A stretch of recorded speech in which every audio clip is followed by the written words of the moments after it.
Oke, saya mulai. Bismillahirrahmanirrahim. Assalamualaikum warahmatullahi wabarakatuh. Selamat malam, salam sejahtera untuk kita semua.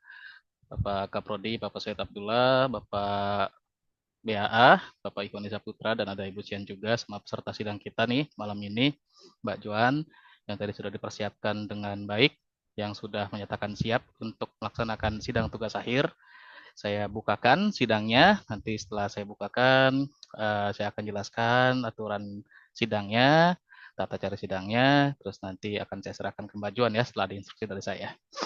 Oke, saya buka sidang tugas akhir Prodi Informatika semester ganjil 2024-2025 pada hari ini, Rabu, tanggal 16 April 2025, jam 19.30 waktu Indonesia bagian Barat, akan dilaksanakan sidang tugas akhir dengan peserta sidang nama Juan Lendi Tentris, NIM 2104010100022. Judul laporan tugas akhir yang akan disidangkan adalah analisis prediksi kesehatan mental mahasiswa pekerja di Unsia berdasarkan beban kerja dan studi dengan algoritma XGBoost. Tugas akhir tersebut sudah dibimbing oleh dua dosen pembimbing. Dosen pembimbing yang pertama adalah Ibu Cian Ramadona Hasoltin, Eskom Mkom. Lalu dosen pembimbing kedua, Bapak Syahid Abdullah, SSI Mkom. Dan sidang tersebut nanti akan diujikan oleh dua dosen penguji. Dosen penguji pertama sekaligus ketua sidang, saya sendiri, Riyad Sahara.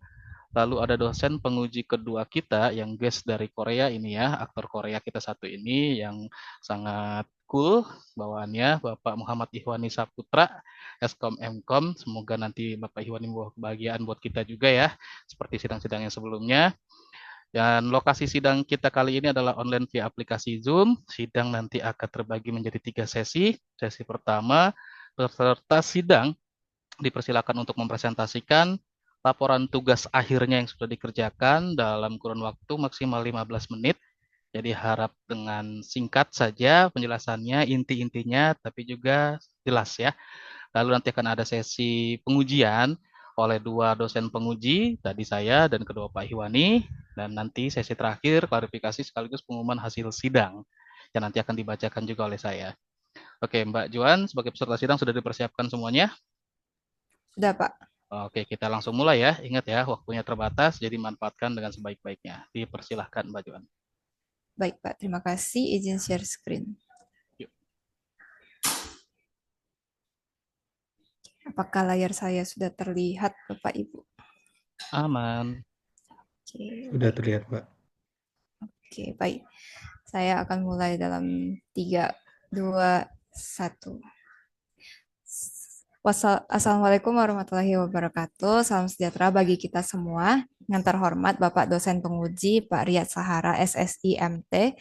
Yang kedua Bapak Muhammad Iwani Saputra, Eskom Mkom.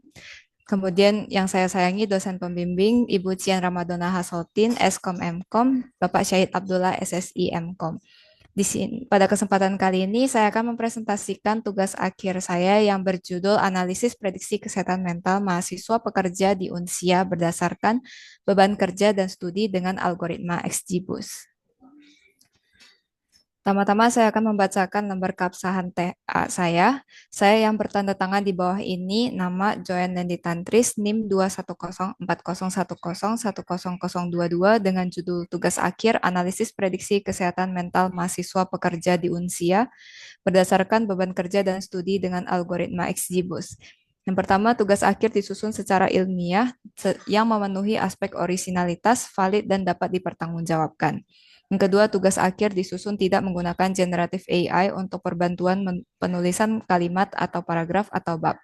Yang ketiga, data yang digunakan dalam penelitian adalah data yang bersumber pada penerapan metode usulan atau dari sumber ilmiah lain atau dari instansi yang berizin secara resmi. Jika di kemudian hari ditemukan hal-hal yang melanggar ketentuan penyusunan tugas akhir, saya siap bersedia dan menerima sanksi akademik dari Universitas Siber Asia. Demikian pernyataan ini saya buat Jakarta 8 April 2025 yang membuat pernyataan Joen Lendi Tantris.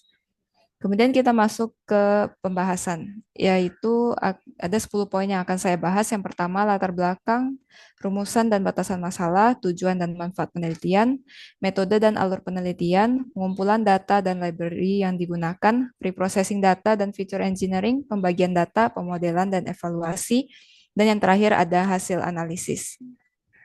Pertama-tama untuk latar belakang, kita tahu bahwa mahasiswa pekerja seringkali menghadapi tekanan dari beban kerja, beban studi yang berdampak pada kesehatan mental, terutama di Universitas Siber Asia yang mayoritas mahasiswanya ini bekerja.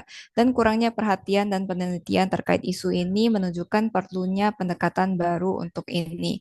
Nah, dengan memanfaatkan teknologi machine learning, khususnya algoritma XGBoost, penelitian ini akan memprediksi kondisi kesehatan mental mahasiswa pekerja untuk mengidentifikasi faktor risiko utama dan mendukung perumusan kebijakan yang menunjang kesejahteraan mereka.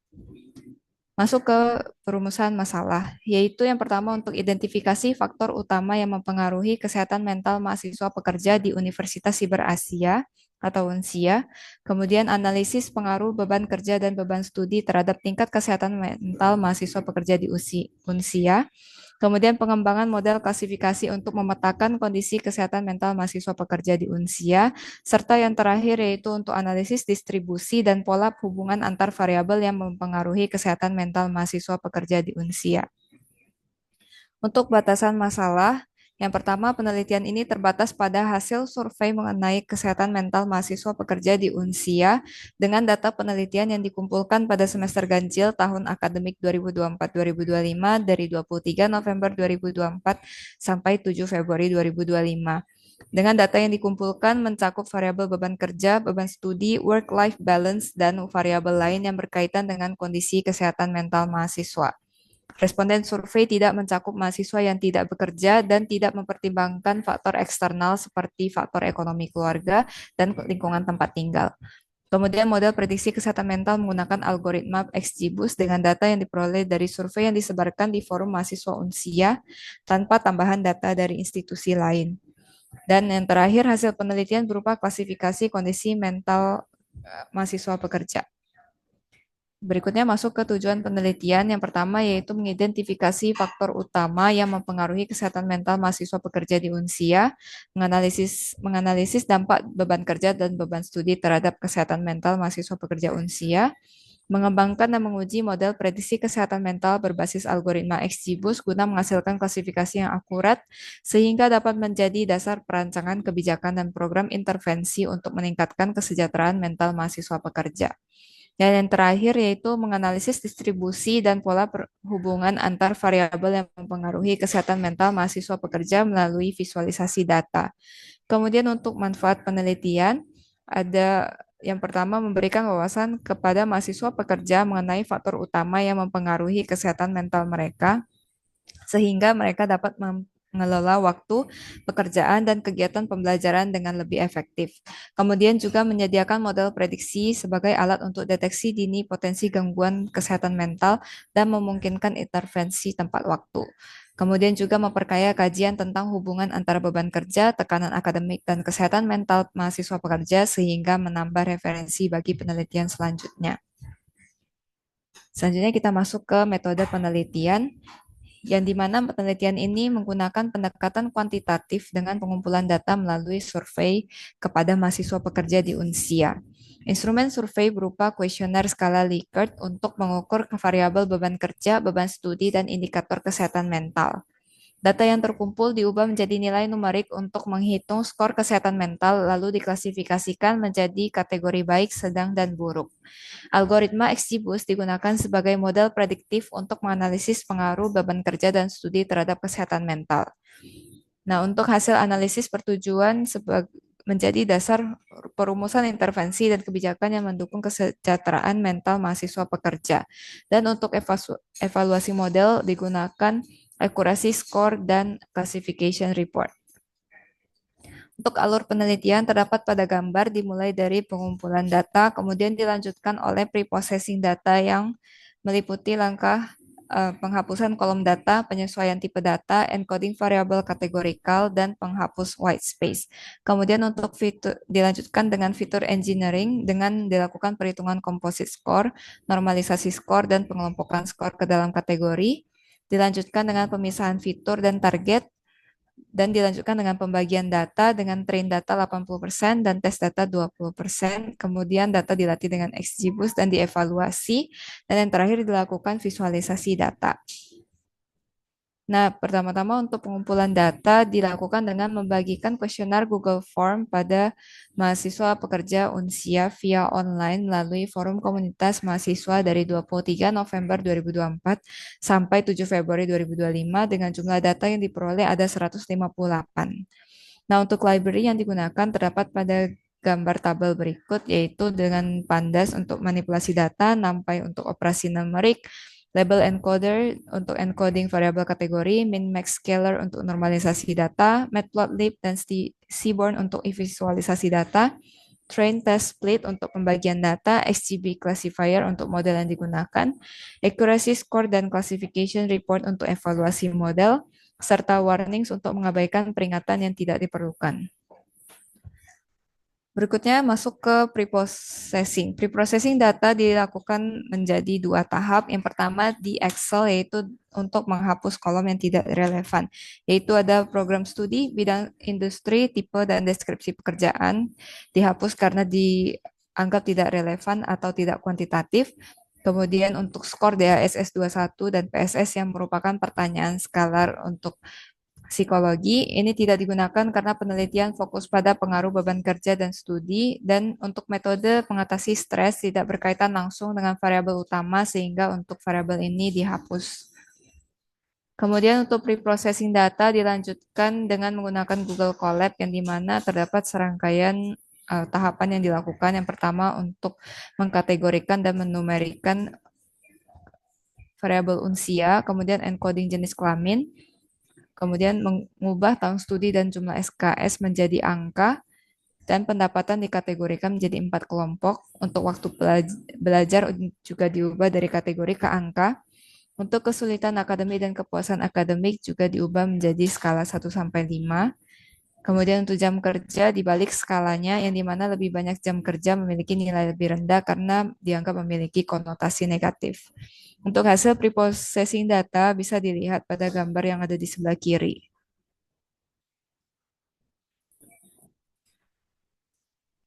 Next, kita masuk ke feature engineering yang meliputi 3 tahap. Untuk composite score dibangun dari rata-rata tekanan akademik, tekanan pekerjaan, gangguan akademik, dan work-life balance dengan hasilnya yaitu berupa mental health score. Kemudian mental health score ini dinormalisasi ke rentang 0 sampai 1 dengan menggunakan min-max scaler dengan hasilnya mental health score normalized. Kemudian skor dikategorisasikan menjadi 3 dengan PD cut, yaitu dengan kategori buruk dengan nilai 0,00 sampai 0,33, untuk kategori sedang dengan nilai 0,34 sampai 0,66, dan kategori baik dengan nilai 0,67 sampai 1,00. Kemudian kita masuk ke pembagian data, di mana fitur adalah semua kolom kecuali target, yaitu mental health kategori, dengan targetnya yaitu kategori skor kesehatan mental. Dan kemudian untuk data split yaitu 80% training, 20% testing dengan random state 42, target dikodekan atau di label encoding, yaitu dengan buruk sama dengan 0, sedang sama dengan 1, dan baik sama dengan 2.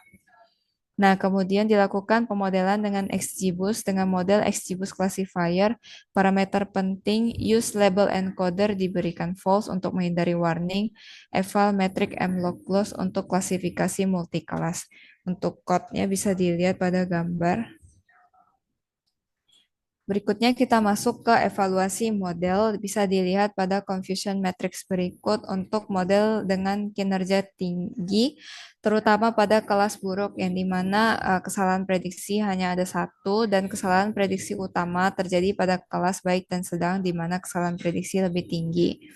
Untuk akurasi model secara keseluruhan memiliki angka 87,5% dengan tabel rinciannya terdapat pada slide.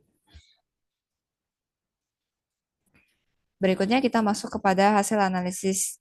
Nah, yang pertama kita ada distribusi kategori kesehatan mental yang di sini saya sajikan dalam 2 bentuk yaitu bar chart dan pie chart. Di keduanya kita dapat lihat bahwa mayoritas sampel berada pada kategori sedang, diikuti oleh buruk dan yang paling sedikit adalah kategori baik. Berikutnya untuk korelasi variabel, di sini terdapat correlation heat map antar fitur dengan tekanan pekerjaan, gangguan akademik, dan tekanan akademik memiliki korelasi yang positif tinggi dengan stres. Kemudian untuk dukungan teman dan keluarga memiliki korelasi positif dengan kesehatan mental. Sementara itu, jam tidur memiliki korelasi negatif dengan tekanan dan gangguan akademik. Kemudian untuk fleksibilitas jadwal berkorelasi positif dengan work-life balance. Dan dari sini dapat kita simpulkan bahwa tekanan tinggi meningkatkan resiko stres, sedangkan dukungan sosial dan keseimbangan hidup membantu dalam menjaga kesehatan mental. Berikutnya di sini ada per plot fitur penting yang dimana kita bisa lihat untuk yang warna hijau adalah kategori sedang, warna oranye adalah kategori buruk, dan warna ungu adalah kategori baik. Per fitur-fitur pentingnya yaitu tekanan akademik, tekanan pekerjaan, gangguan akademik, work-life balance, dan mental health score. Nah, di sini tekanan akademik, pekerjaan, dan gangguan akademik kita bisa lihat bahwa kaitannya sangat erat dengan meningkatnya masalah kesehatan mental. Sementara itu, untuk work-life balance menurunkan skor stres dan memiliki dampak positif bagi kesehatan mental. Dan untuk mayoritas mahasiswa berada di kategori mental sedang. Kemudian untuk pola tekanan saling berkaitan, tetapi untuk work-life balance cenderung berdiri sendiri karena memiliki sifat pelindung terhadap kesehatan mental. Berikutnya ada rata-rata fitur utama kategori kesehatan mental. Di sini dapat kita lihat bahwa mahasiswa dengan mental health baik justru memiliki tekanan yang lebih tinggi, tetapi work-life balance-nya baik. Untuk kategori buruk, tekanannya lebih rendah, tetapi ketahanan terhadap stres cenderung lemah sehingga kesehatan mentalnya buruk. Kemudian untuk kategori sedang lebih menunjukkan keseimbangan antara tekanan dan work-life balance. Selanjutnya untuk fitur importance dapat kita lihat bahwa gangguan akademik memiliki pengaruh paling tinggi dalam prediksi kesehatan mental mahasiswa pekerja dengan tekanan pekerjaan, akademik, work-life balance, dan jam tidur juga berpengaruh signifikan. Sementara untuk fleksibilitas, jumlah SKS, kepuasan akademik, kontribusinya kecil, dan untuk usia, pendapatan, pola makan, tahun studi, dan aktivitas fisik, kontribusinya sangat minimal. Kita masuk ke kesimpulan, yaitu yang pertama, faktor utama yang mempengaruhi kesehatan mental mahasiswa pekerja di Unsia, yaitu tekanan akademik, tekanan pekerjaan, gangguan akademik, jam tidur, dan work-life balance. Dukungan sosial juga berperan sebagai pelindung.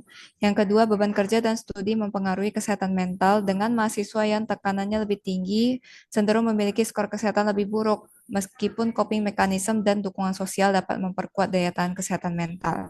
Yang ketiga, untuk model XGBoost menunjukkan performa tinggi dengan akurasi 88% dan F1 score 0,87 sehingga efektif untuk memprediksi kondisi kesehatan mental. Yang keempat, tekanan akademik, pekerjaan, dan gangguan akademik berhubungan positif dengan gangguan kesehatan mental, sedangkan dukungan sosial, work-life balance, dan jam tidur berhubungan negatif. Semakin tinggi faktor pelindung, maka semakin baik kondisi kesehatan mental mahasiswa.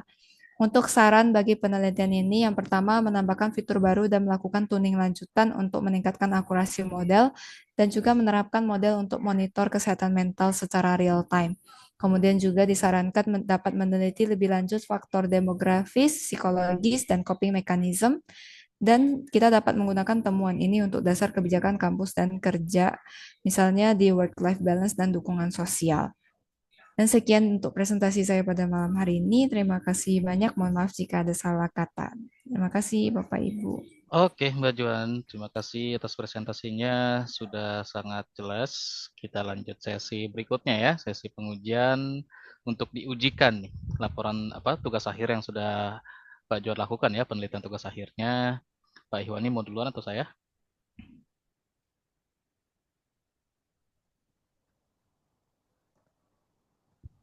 Boleh, terserah Bapak Ketua, saya mengikuti saja. Saya biar bahagia ngikutin Pak Iwan, Pak Iwan duluan, biar membawa Oke, kebahagiaan dulu ya. boleh.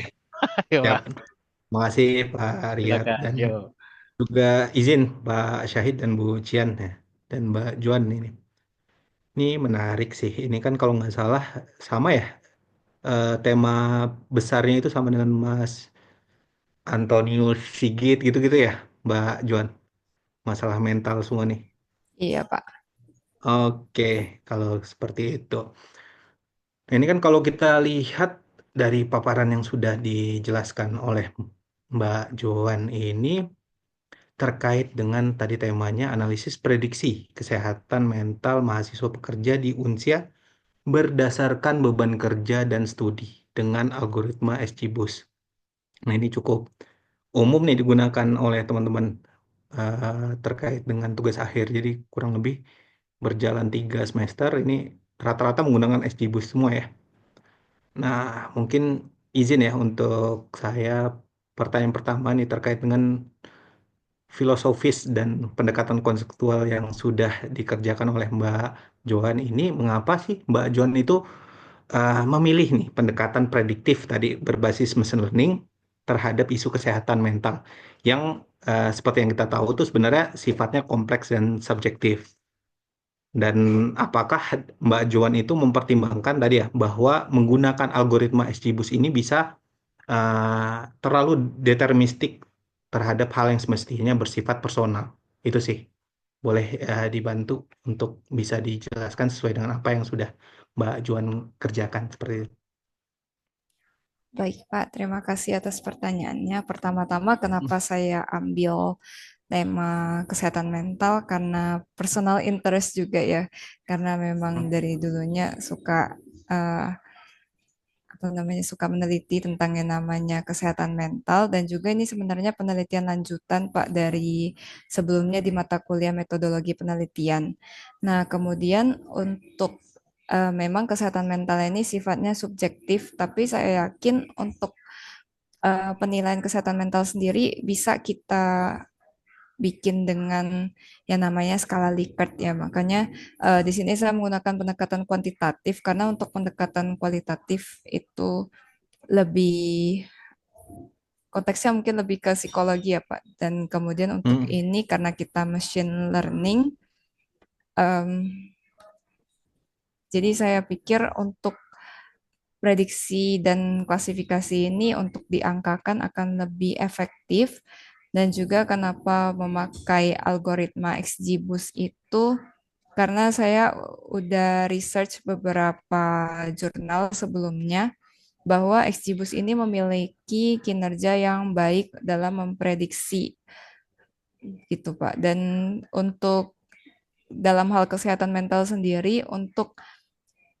algoritma yang digunakan saya lihat dari berbagai jurnal jarang yang menggunakan XGBoost, kebanyakan pakai kayak random forest decision tree gitu. Jadi eh, karena saya baca dari untuk apa maksudnya, dari jurnal-jurnal terkait XGBoost bahwa apa namanya kinerjanya itu baik gitu ya. Nah, jadi saya juga ingin membuktikan bahwa XGBoost itu sebenarnya tidak hanya untuk karena kan sebagian besar XGBoost ini untuk kayak prediksi kesehatan, kondisi kesehatan, atau kayak yang berupa angka-angka bisnis gitu kan. Nah, jadi saya juga mau membuktikan bahwa XGBoost ini kinerjanya juga baik untuk kesehatan mental gitu, Pak. Oke, sip. Sebenarnya sudah bisa terjawab di literatur review ya. Mungkin tadi Mbak Juan juga sudah nyinggung ya.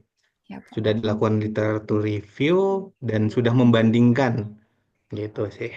Karena kalau saya lihat sih banyak juga yang menggunakan SGBoost terus naik bias ya dalam konteks dan tema yang hampir mirip ini. Tapi balik lagi tujuan untuk skripsi kan sebenarnya atau tugas akhir kan tidak perlu mencoba atau implementasi sesuatu yang baru kan. Tidak masalah dengan istilahnya algoritma yang sudah ada, tapi kan di sini objek yang Mbak teliti itu adalah data mahasiswa pekerja Unsia gitu ya. Iya, Pak. Oke, jadi boleh di ini dulu Mbak Juan nanti tarik nafas dulu kali ya sebelum menjawab, jadi biar lebih tenang. Iya. Oke, yang kedua mungkin masih sih secara kontekstual. Kalau di sini kan saya melihat Mbak itu meng-highlight terkait dengan tekanan pekerjaan ya, sama akademik yang berdampak besar ke kesehatan mental mahasiswa pekerja tadi ya. Iya, Nah, betul. di sini yang ingin saya tanyakan tuh bagaimana sih Mbak Joan di sini memastikan bahwa faktor-faktor lain yang tidak diikutkan tadi ya, selain dua faktor yang di-highlight ini, seperti ada kondisi non-akademik, ya, keluarga, trauma masa lalu, spiritualitas, itu tidak berperan lebih besar dibandingkan uh, dua fitur yang Mbak highlight tadi. Bisa dibantu jelaskan? Oke, baik Pak. Terima kasih. Mm-mm. Untuk Ya, ini kenapa saya nggak masukin yang kayak faktor ekonomi keluarga dan lingkungan tempat tinggal? Saya rasa karena pertama judul peranannya ini kan mahasiswa pekerja. Jadi tentunya tanggung jawab utamanya itu adalah sebagai mahasiswa dan juga sebagai pekerja gitu Pak. Makanya saya ambil beban studi dan beban kerja itu saya yakinkan sebagai parameter utama dan juga untuk seperti makanya saya juga mengikutkan seperti faktor work life balance karena work life balance keseimbangan kehidupan melingkupi atau meliputi faktor-faktor juga faktor eksternal yang mungkin tidak dapat disebutkan oleh mahasiswa itu sendiri dan juga jika saya menggunakan faktor eksternal seperti trauma masa lalu misalnya dalam penelitian ini maka datanya akan jauh lebih personal gitu ya Kak. Pak mungkin akan lebih sensitif untuk dijawab bagi mahasiswa gitu dan juga ini kan skala Likert ya Pak saya menggunakan untuk variabel-variabelnya. Jadi kalau misalnya kita pakai untuk dengan mereka untuk menjabarkan kondisinya sendiri, maka itu akan terlalu luas untuk cakupannya begitu, Pak. oke, siap. Seperti itu ya untuk kenapa tadi ya fokusnya di tekanan pekerja dan akademik. Karena balik lagi sih, saya juga tadi sambil baca-baca terkait dengan hal ini di paper-paper lain ya. Di sini ada biasanya ya menghitung rating dan bobot vektor dari weight workload ya atau beban kerja. Nah ini kan saya tidak melihat tapi tadi Mbak Juan sudah menjelaskan bahwa ini dikalkulasikan ke dalam skala Likert ya. Oke, seperti itu. Oke, ini kan kalau nggak salah tadi sarannya ke arah ini ya, kebijakan ya, kampus. Iya Oke, betul, mungkin. Pak. Oke. Nah, kita sambil melihat lagi. Nah, ini cukup menarik nih, Mbak. Kalau saya lihat di bab 3 ya, itu kan ada variabel DASS dan PSS ya. Sedangkan seperti yang kita tahu ya, DASS dan PSS itu ya skala untuk menghitung stres ya dan anxiety. Uh, Nah, di sini Mbak Joan itu, bentar, tadi saya melihat di halaman berapa ya?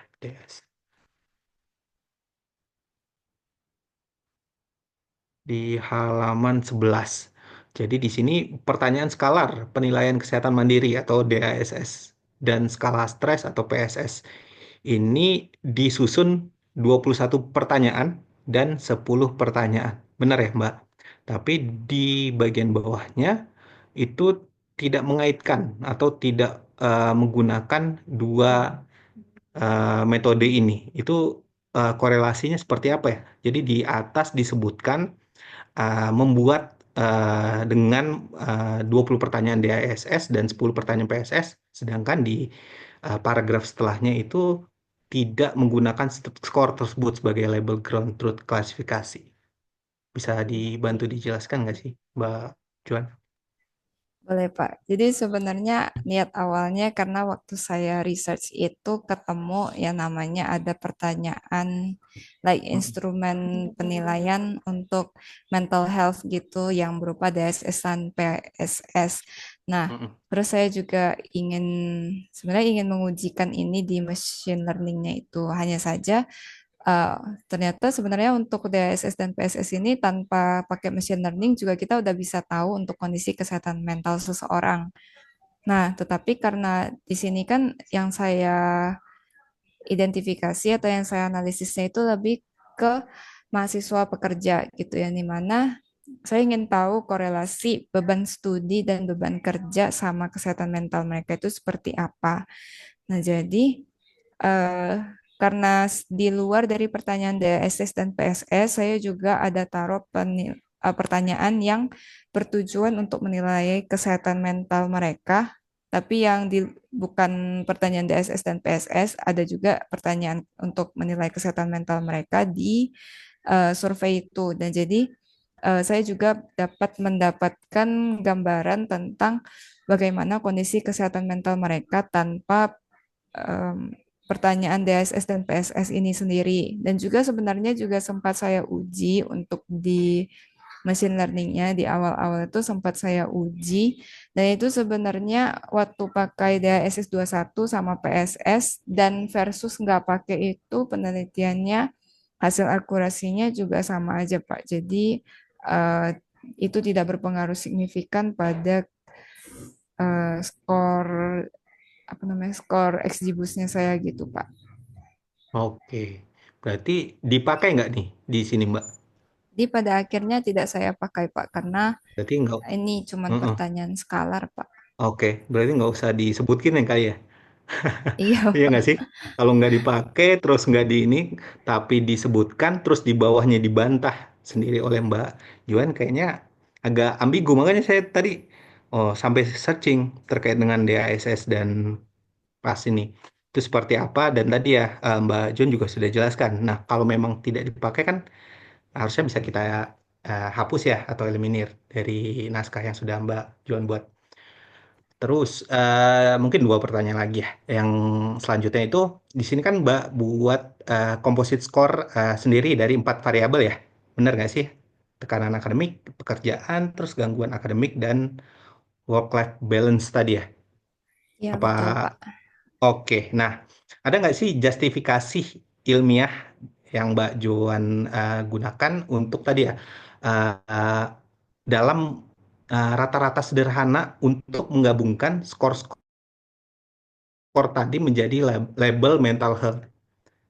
Karena kan kalau kita lihat ya di beberapa jurnal terkait dengan mental health nih lumayan lumayan ini ya lumayan detail tuh kalau saya lihat tuh. Ada golongan rendah, sedang, agak tinggi, tinggi, sangat tinggi dan lain sebagainya. Nah, ada nggak sih justifikasi ilmiah terkait dengan tadi ya bagaimana rata-rata dari 4 variabel tadi itu menjadi bisa disebut sebagai label mental health?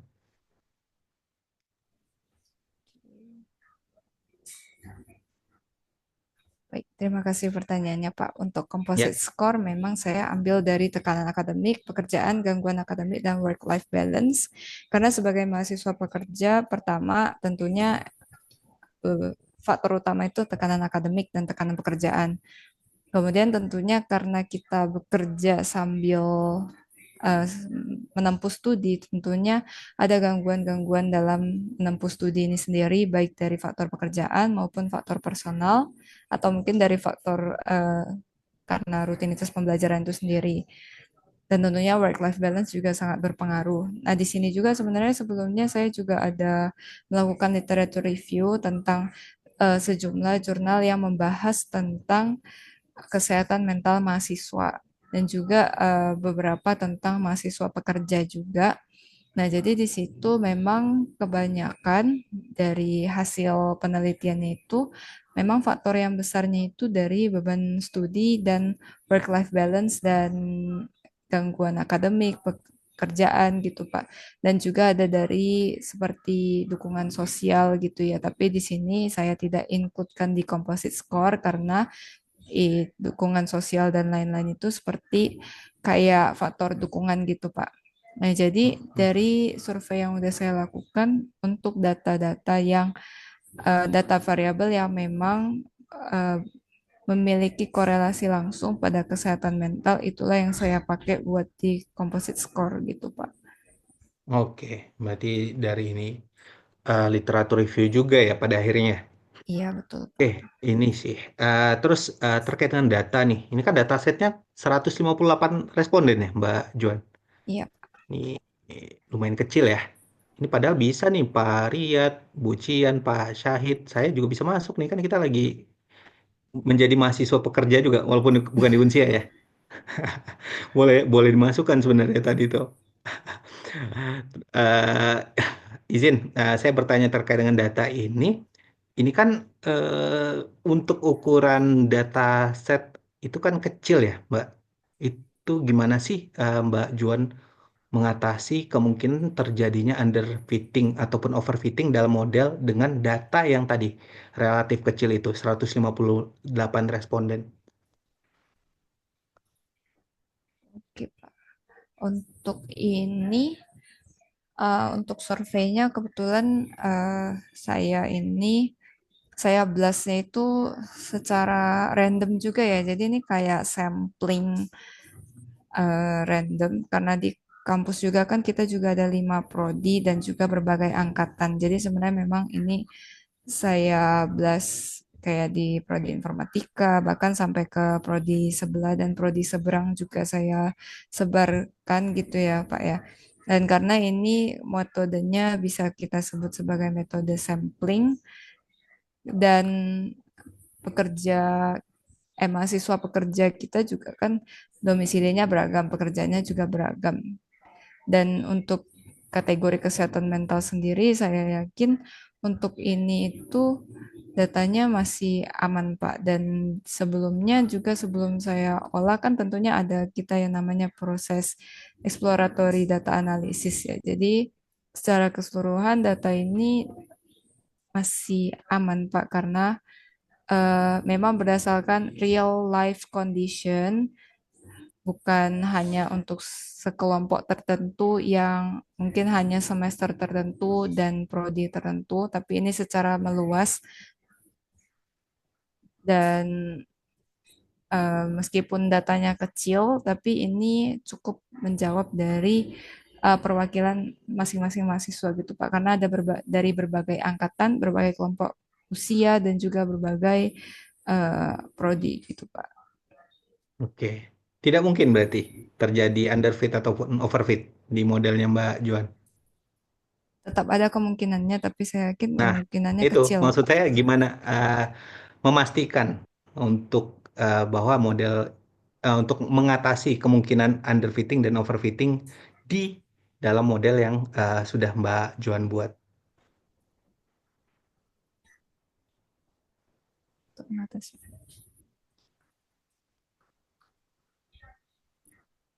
Waktu saya melakukan pemodelan ini kan Pak, Mm-mm. kan ada setelah saya bikin composite score dan lain-lain, kemudian untuk pemodelan dan sebagainya, kan ada tentunya habis saya bikin modelannya ada evaluasinya. Jadi kalau dari evaluasinya ada yang aneh, kita bisa tahu apakah itu underfitting atau overfitting. Dan kemudian untuk eh, pemodelannya juga kan ada dibagi tuh, ada yang training, ada yang testing, dan dibikin random state juga. Nah, jadi dari situ bisa kita pastikan kalau ada underfitting atau overfitting. Karena kalau ada underfitting atau overfitting, pasti hasilnya bakalan bias, Pak.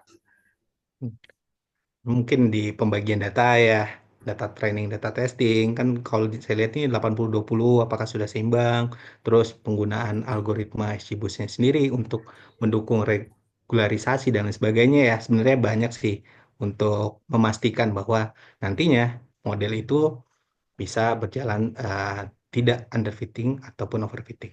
Oke, sebenarnya banyak sih ya. Tadi juga bisa menggunakan SMOT ya, synthetic minority over sampling teknik dan lain sebagainya sih, Mbak Juan. Mungkin dari saya seperti itu ya, Pak Riyad. Sudah mencukupi. Selamat Mbak Juan. Mungkin dilanjutkan oleh penguji pertama, Pak Riyad. Terima kasih, Pak Riyad. Oke, terima kasih Pak Iwan ya. Pertanyaannya memang tadi hampir sama, jadi sudah terwakili. Nah, ini saya nggak banyak-banyak lah ya, karena tadi sudah banyak dibahas sama Pak Iwan, termasuk technicalnya yang tadi sebenarnya mau saya tanya, tapi sudah ditanyakan juga. Jadi list pertanyaan saya habis ini. Langsung penilaian apa ya? Wah, saya jadi gabut, nggak enak aja kan. Ada Bapak Kaprodi kita di sini, ada Bapak Sahid sebagai pembimbing kedua ya. Takut kena ini saya SP.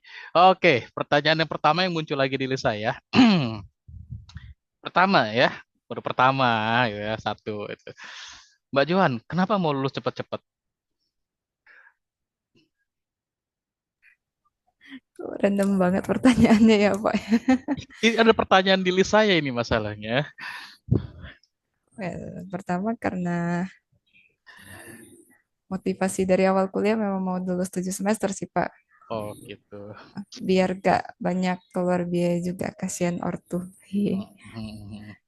Iya, padahal ini sangat disayangkan ya kalau Mbak Joan dulu saya kehilangan salah satu mahasiswa favorit saya ini. Nggak Wah, apa-apa, yang penting sudah terjawab pertanyaan yang pertama. Oke, pertanyaan kedua. Pertanyaan keduanya, ini yang ngebedain penelitian Mbak Joan sama penelitian salah satu teman kita nih yang sebelumnya sudah disidang, Mas Sigit ya. Itu apa sih? Mas Sigit tuh kalau nggak salah dia sentimen analisis ya Pak, lebih ke sentimen analisis kesehatan mental. Mm-mm. Kalau saya tuh lebih ke gimana kondisi kesehatan mental mahasiswa kita di Unsia, kayak seberapa yang kategorinya baik, buruk, dan sedang gitu Pak. Dan juga kaitannya dengan beban studi dan beban kerja mahasiswa kita gitu Pak. Tapi Mbak Joan nggak melakukan sentimen analisis di situ. Saya saya analisis datanya karena dari skala Likert, jadi bukan sentimen analisis kayak Mas Sigit, kayak sentimen kata-katanya konotasi positif atau negatif, tapi untuk survei survei saya udah berupa Hmm? skala, jadi udah hasilnya berupa numerik, Pak. Oke, berupa data numerik ya. Ya, Mbak Joan ini masuknya klasterisasi. klasifikasi, Pak. Klasifikasi, bukan klasterisasi. Heeh. Memang beda kalau klasterisasi sama klasifikasi.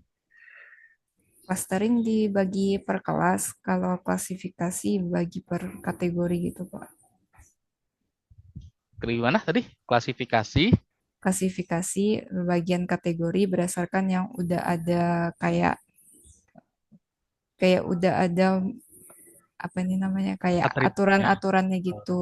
oke. Tapi kalau clustering itu berdasarkan uh, ciri khas data yang mirip satu sama lain gitu, Pak. Sama-sama ngelompokin ya. Iya, Pak.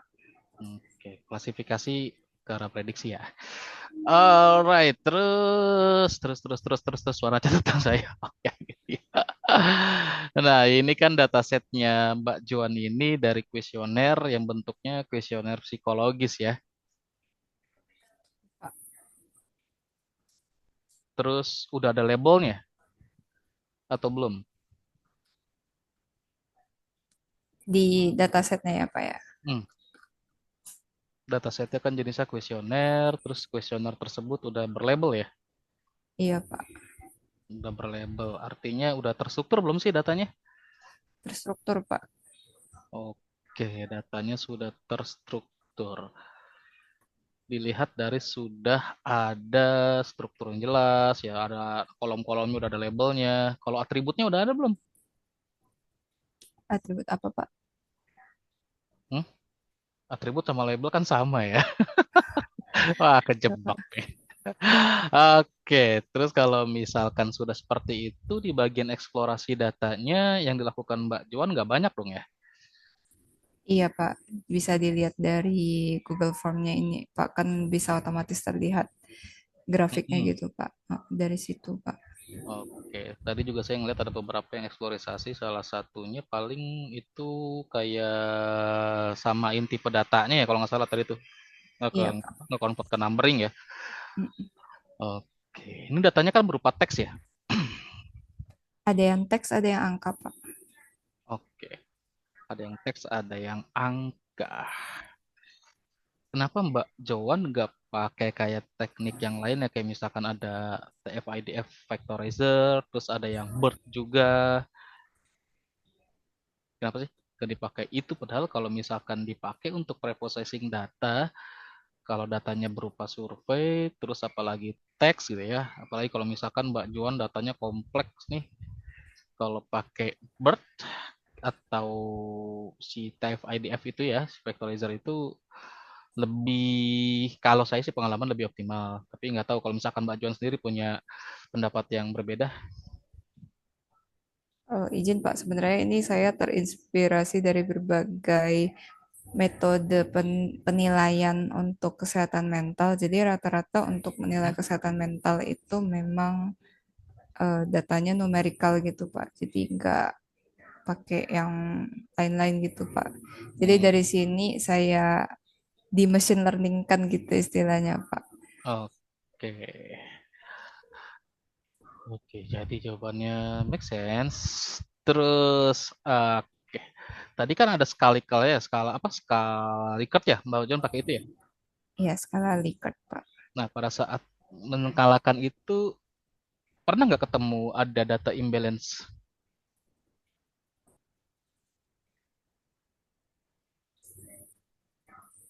Hmm, untuk data imbalance itu Kayak misalkan distribusinya nggak ngerata, gitu kan?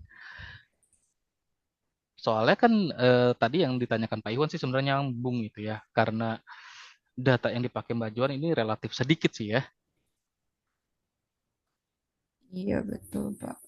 Hmm. Untuk imbalance-nya so far saya cek ini nggak ada yang sampai jomplang banget sih Pak. Jadi agak cukup merata data-datanya. Nggak ada klarifikasinya, nggak ada ya? Kayak misalkan udah dicoba nih untuk cari imbalancing datanya, misalkan kayak pakai distribusi sampelnya itu dicek lagi apakah terjadi imbalance atau enggak gitu kan. Nanti kan ada kayak misalkan teknik penanganannya tadi sebenarnya harusnya enak tuh kalau misalkan Mbak Juan di code-nya ada undersampling atau oversampling dicek gitu dengan smooth juga boleh gitu kan, atau random combination sampling juga boleh tuh. Jadi biar kelihatan nanti kalau ada pertanyaan kayak Pak Iwan tadi nanya, ini datanya kan sedikit nih, takutnya ada imbalancing data atau segala macam. Jadi ada kayak ininya apa klarifikasinya atau justifikasi yang Mbak Juan sudah siapkan gitu. Mungkin boleh dicatat lah tadi itu untuk jadi masukan lah ya. Itu kan untuk nambahin aja berarti itu. Jadi biar lebih perfect lah. Oke, nextnya terakhir lah inilah ya. Karena tadi sudah Pak Iwan babat semua. Kok sempit sekali ini ya hanya untuk unsia saja dan jadi pertanyaan saya nanti saya mungkin akan cek dari Bu Cian selaku koordinator TA dengan Pak Sahid juga harus diinisialkan nggak sih ini Pak Sahid izin dan Bu Cian untuk instansinya atau sumber datanya karena mencantumkan unsia nih takutnya terjadi hal-hal atau masalah yang tidak kita inginkan gitu ya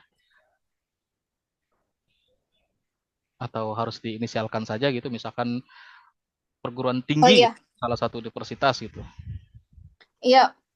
Mungkin jangan nyebut Universitas Siber Asia ya, Pak ya, sesuai ketentuan di buku pedoman, Pak. Mm-mm. Oke, berarti gitu Mbak Joan ya. Jadi nanti Mbak Joan revisi saja untuk penulisannya kayak misalkan nih bla bla bla bla mahasiswa pekerja di Universitas Berasianya diganti mahasiswa pekerja di salah satu universitas di Jakarta boleh kayak gitu. Gitu aja lah ya.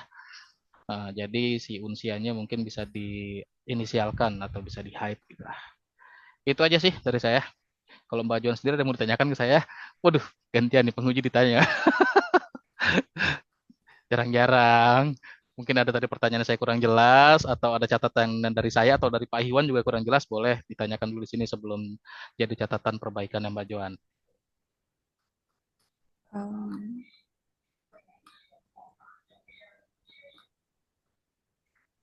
berarti Pak untuk yang Hmm? tadi nama instansi itu harusnya diubah jadi misalnya perguruan tinggi X gitu ya Pak. Boleh kayak gitu, atau boleh kita sebut tadi salah satu universitas di Jakarta, atau apalah ya. Yang penting diinisialkan saja. Atau misalkan mau diganti universitas Siberisianya jadi Siberia, jangan ya bercanda itu ya. Yang tadi aja inisial ya. Kayak gitu. Ya, Bapak Iwan ya. Ada lagi? Udah? Udah sih Pak. Oh, udah dicatat semua ya. Nanti di sebelum pengumuman minta dibacakan lagi apa yang sudah dicatat oleh Mbak Juan sebagai catatan dari pengujinya. Soalnya seperti itu. Beres? Nggak ada yang tanyakan? Oke, kalau nggak ada yang So tanyakan, far udah sih Pak. Mbak Juan kita tempatkan di waiting room dulu ya. Nanti akan kita panggil lagi karena kita nih Dewan Penguji dan pembimbing mau berantem dulu. Maksudnya berdiskusi ya untuk menentukan hasil dari tugas akhir Mbak Juan yang sudah dilaporkan. Oke? Ditunggu sebentar ya. Oke, baik Pak. Terima kasih. Jangan kemana-mana, nanti saya akan invite lagi.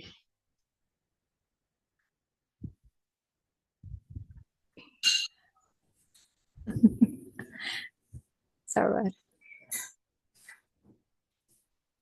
Ya, wadah. Kalian kepada 5. 我有5个气球，各种各样的颜色，绿色、黄色、灰色、粉色和蓝色。绿色气球砰的一声爆了，我的心情好乱。我只剩下4个气球，我紧紧抱住你。Oke, saya kok jadi sedih ya malah ya, nggak ngerti itu sama sekali. Kalau dengan bahasa Inggris mungkin saya akan sedikit tangkep. Jadi kalau door itu tadi apa? Jadi saya nggak pakai door-nya, Pak. Oh, Langsung letus gitu, Paula oh, gitu. Paulo itu door atau balon hijau? Paula itu meletus. Oh, meletus itu apa? Paulo gitu. Iya. Oke, saya jagokan pas saya langsung bisa tuh sekali belajar. Oke lah. Oke, kita lanjut ke acara kita, yaitu tentang pengumuman hasil sidangnya. Yang terlebih dahulu sebelum itu Bapak Ibu pembimbingnya mungkin akan memberikan sedikit klarifikasi serta nanti Mbak Joan juga membacakan apa yang sudah dicatat untuk perbaikannya. Persilakan Ibu Cian atau Pak Sahid.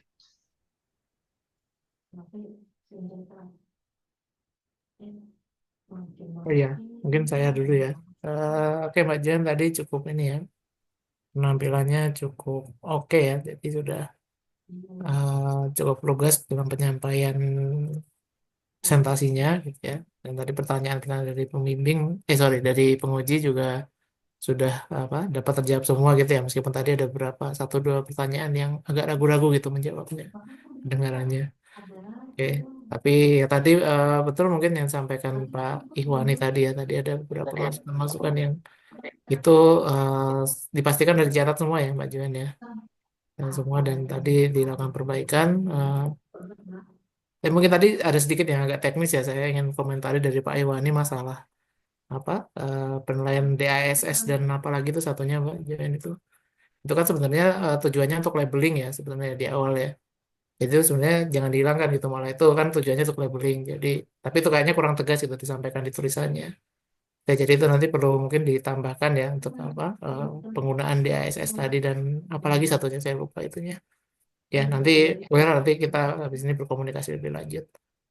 Dan ya itu aja sih Mbak Jen. Dan tadi juga betul kata Pak Iwani harus untuk penegasan masalah overfitting dan underfittingnya gitu ya. Apa yang menjamin data Mbak Jen ini tidak terjadi hal tersebut gitu ya. Itu harus disampaikan lebih jelas di laporannya. Dan juga tadi Pak Ria tadi betul ya. Ini kenapa Mbak Juan cepat-cepat lulus itu ya tadi. Iya ini padahal tadi ini ya pengennya lama-lama Pak Ria katanya Mbak Juan di sini gitu ya. Kalau bisa berapa tahun lagi Pak? 5 tahun lagi ya Pak ya katanya. Jangan, kasihan lah. Ya. Iya nggak apa. Oke, nanti kita Oke. akan ketemu lagi di lain kesempatan lah dengan Mbak Joan yang sudah melanjutkan studinya atau mungkin di pekerjaan baru ya Mbak Joan ya. Ya, Pak. Lanjut, Ya Pak oke. Said. Ya mungkin itu aja Pak. Sedikit klarifikasi dari saya mewakili Bucian juga mungkin. Oke. Ya. Oke, Mbak Joan tadi sudah dicatat ya. Boleh dibacakan apa saja yang jadi catatan revisinya, lalu nanti akan saya umumkan hasilnya.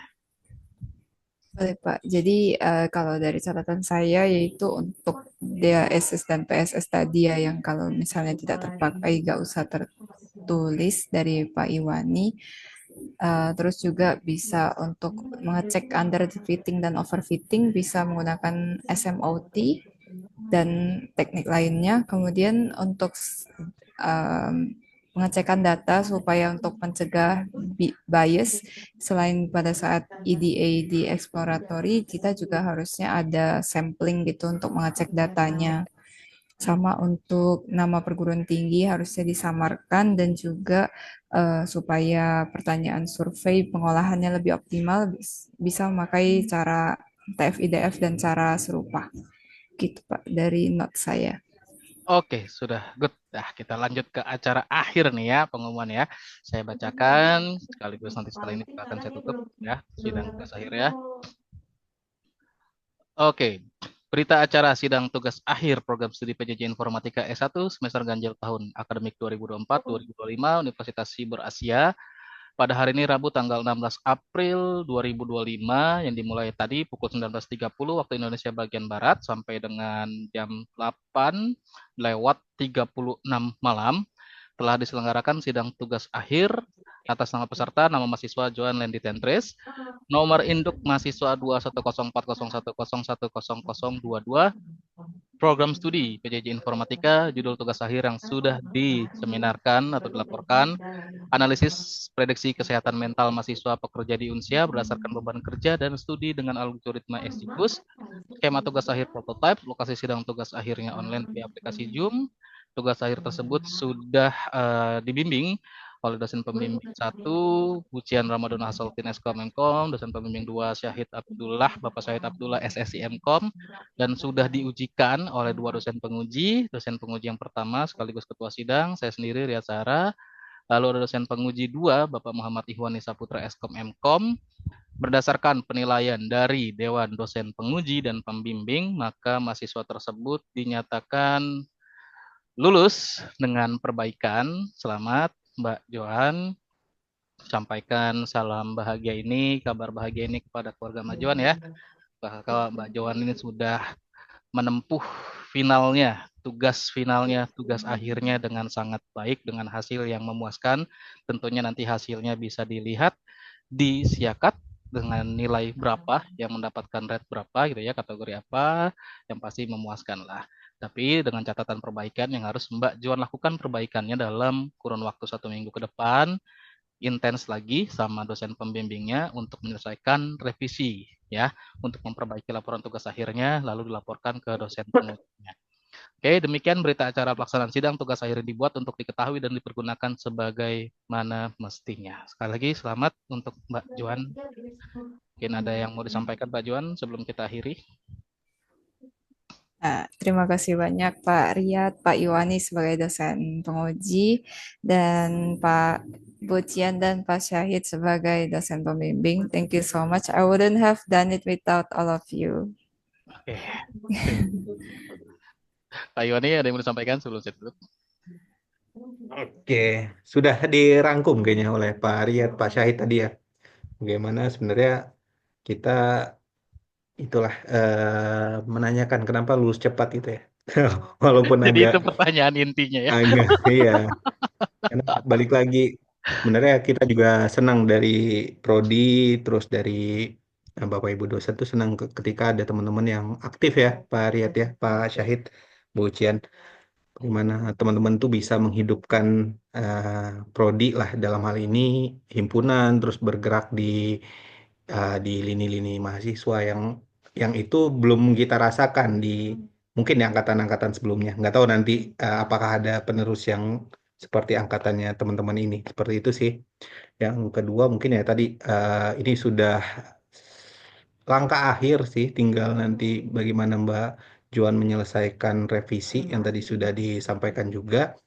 Mungkin tadi juga berkoordinasi dengan Pak Syahid ya terkait dengan sebenarnya ada hal-hal yang bisa di-defend tadi ya terkait dengan labeling khususnya menggunakan SPS, PSS ya dan DAS tadi DAS 21.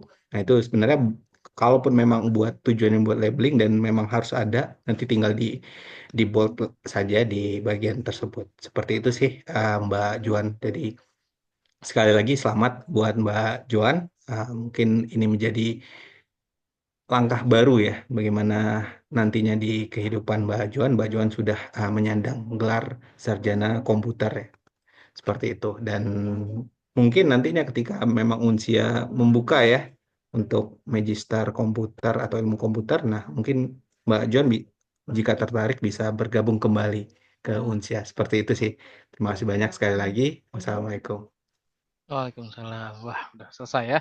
Pak Said Bucian aman, tidak disampaikan? Ya, Pak. Pak Bucian dulu, sorry Bu. Monggo. Bu ya, Indah, selamat Mbak Joan ya. Kita sudah berada di tahap akhir ya. Ilmunya semoga bermanfaat sampai dan berdampak di kehidupan masyarakat Mbak Joan sendiri nanti. Ya, terima kasih Pak Riyad, Pak Ihwani atas masukannya ya. Oke, Pujian. Ya, Pak Sahid, plus. Ya, baik. Ya, selamat ya Mbak Juan ya, atas kelulusannya gitu ya. Dengan perjuangan yang luar biasa juga. Ini saya tahu Mbak Juan semester ini tuh ini ya mungkin untuk aktivitasnya eh, dari ceritanya apa lebih emang lebih membludak gitu ya daripada semester-semester sebelumnya gitu ya. Sehingga memang untuk pelaksanaan sidangnya ini juga terpaksa agak akhir-akhir gitu ya. Tapi ya alhamdulillah sudah apa dapat terselesaikan gitu ya dengan baik. Menurut Mbak Joen gitu ya. Kemarin sempat khawatir juga saya sebenarnya ya takut apa tidak terkejar tapi ya alhamdulillah dugaan saya apa meleset gitu ya. Jadi Mbak Joen bisa selesai tepat waktu. Dan juga ini perlu diketahui juga ya ini ada beberapa rekor yang dipecahkan oleh Mbak Joen ya. Pertama ini adalah sidang informatika pertama yang dilaksanakan malam hari ya. Bapak Ibu ya. Demi Mbak Joen ya udah saya bilang ke Pak Riyad, Pak Iwan ya, Spesial. oke siap gitu langsung ini ya. Kalau mahasiswa lain mungkin nggak ada yang mau ini nanti Pak Iwan ini ya. Betul. Dan juga rekor kedua ini Mbak Joen adalah ketua Himatika pertama yang lulus ya. Betul ya Pak Oh Riyad? iya, bener ya. Iya, Nah, iya, iya. itu Betul, juga betul. tuh yang keduanya ada berapa rekor nih jadi ya gitu ya Mbak Joen ya. Oh, Ya sekali lagi selamat dan yang untuk kedepannya ya terus ini ya Mbak Joen menebar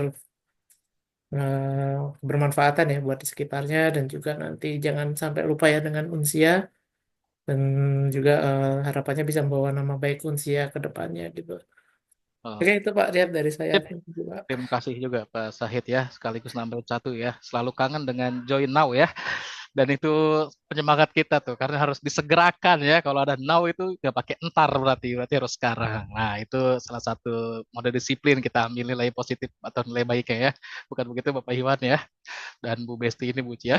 Oke, kalau seperti itu sudah tidak ada lagi yang sudah sampaikan. Jangan lupa ya Mbak Johan revisinya. Dengan ini saya tutup sidang tugas akhirnya. Selamat sekali lagi Mbak Johan. Sampaikan info bahagia ini ke keluarganya.